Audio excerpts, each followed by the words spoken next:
పరకాల రాజకీయాల్లో మాటల యుద్ధం. రేవూరి ప్రకాష్ రెడ్డిపై కొండా సుష్మిత ఘాటు వ్యాఖ్యలు. రేవంత్ రెడ్డి ముఖ్యమంత్రి కాగానే నీకు కళ్ళు నెత్తికెక్కాయా? మా దయతోనే పరకాలలో గెలిచావు, ఇప్పుడే రాజీనామా చెయ్యమను. పరకాల నియోజకవర్గ రాజకీయాలు మరోసారి మాటల యుద్ధం మొదలైంది.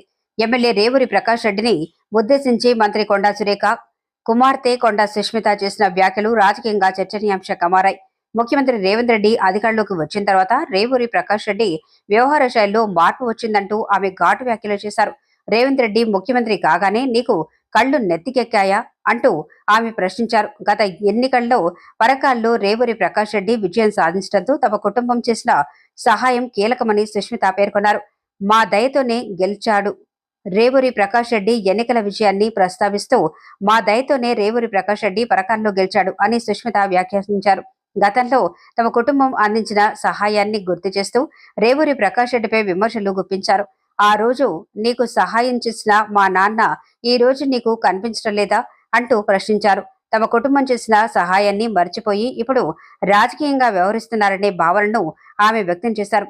ఇప్పుడే రాజీనామా చేయమంటూ సవాల్. రాబోయే ఎన్నికలను ప్రస్తావిస్తూ కూడా సుష్మిత కీలక వ్యాఖ్యలు చేశారు. 2 ఏళ్ల తర్వాత వచ్చే ఎన్నికల గురించి ఎందుకు మాట్లాడుతున్నావు? రేవూరి ప్రకాష్ రెడ్డిని ఇప్పుడే రాజీనామా చేయమను అంటూ సవాల్ విసిరారు. ప్రస్తుత రాజకీయ పరిస్థితుల్లోనే తన బలాన్ని నిరూపించుకోవాలని ఆమె సూచించారు. ఎన్నికల వరకు వేచి చూడాల్సిన అవసరం లేదని, ఇప్పుడే రాజీనామా చేసి ప్రజలకు వెళ్లాలని సుష్మిత వ్యాఖ్యానించినట్లు తెలుస్తోంది. రేవంత్ రెడ్డి ప్రచారం చేసినా గెలవడు. ముఖ్యమంత్రి రేవంత్ రెడ్డి పేరు ప్రస్తావిస్తూ సుష్మిత మరింత ఘాటుగా స్పందించారు. రేవంత్ రెడ్డి వచ్చి ప్రచారం చేసినా రేవూరి ప్రకాష్ రెడ్డి గెలవడు అని వ్యాఖ్యానించారు. ఈ వ్యాఖ్యలు పరకాల నియోజకవర్గంలో రాజకీయ వేడిని మరింత పెంచే అవకాశం ఉందనే చర్చ జరుగుతోంది. కొండా కుటుంబం, రేవూరి ప్రకాష్ రెడ్డి మధ్య రాజకీయ విభేదాలు మరోసారి బహిరంగంగా వ్యక్తం కావడంతో స్థానిక రాజకీయ వర్గాల్లో ఆసక్తి నెలకొంది. ఈరోజు నిన్నొచ్చి నెక్స్ట్ ఎలక్షన్ గురించి మాట్లాడినావు కదా, 2 ఎలక్షన్ల తర్వాత రేవూరి ప్రకాష్ రెడ్డిని గెలిపియాలి అని చెప్పినావు. రేవూరి ప్రకాష్ రెడ్డి అంటే పరకాలకి తెలియదు, పరకాల అంటే రేవూరి ప్రకాష్ రెడ్డికి తెలియదు ఎలక్షన్ల ముందట. అవునా కాదా? ఎవరొచ్చిండ్రు? కొండా మురళి వచ్చి తిరిగితే రేవూరి ప్రకాష్ రెడ్డి గెలిచిండు.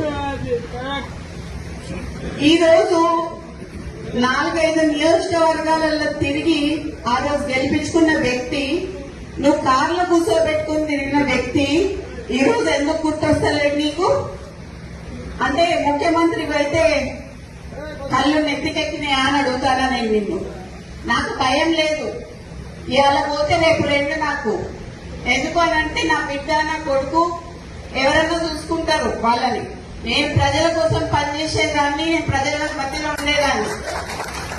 ఈ రోజు మా నాన్న నాకు అట్లే పెంచిండు, నన్ను భయం లేకుండా పెంచిండు. నేనెవరికి భయపడను, సావుకి భయపడను. కానీ ఈ రోజు చాలా ఈ 2 ఏళ్ల వారికి ఎందుకయ్యా ఇలా రాజీనామా చేయమని చెప్పు. ఇలా రాజీనామా చేసి ఎలక్షన్లకు రా. నా ఇల్లు ఇక్కడ మంచినీళ్ళు ఉన్నది, 3 అంతస్తుల బిల్డింగ్ నీకు ఇస్తా, వచ్చి అక్కడనే ఉండి రేవూరి ప్రకాష్ రెడ్డికి నువ్వు వచ్చి క్యాన్వసింగ్ చేయి. రేవూరి ప్రకాష్ రెడ్డి గెలుస్తారా, లేకపోతే కొన్న కుటుంబంలో ఎవరి నుంచి గెలుస్తారా?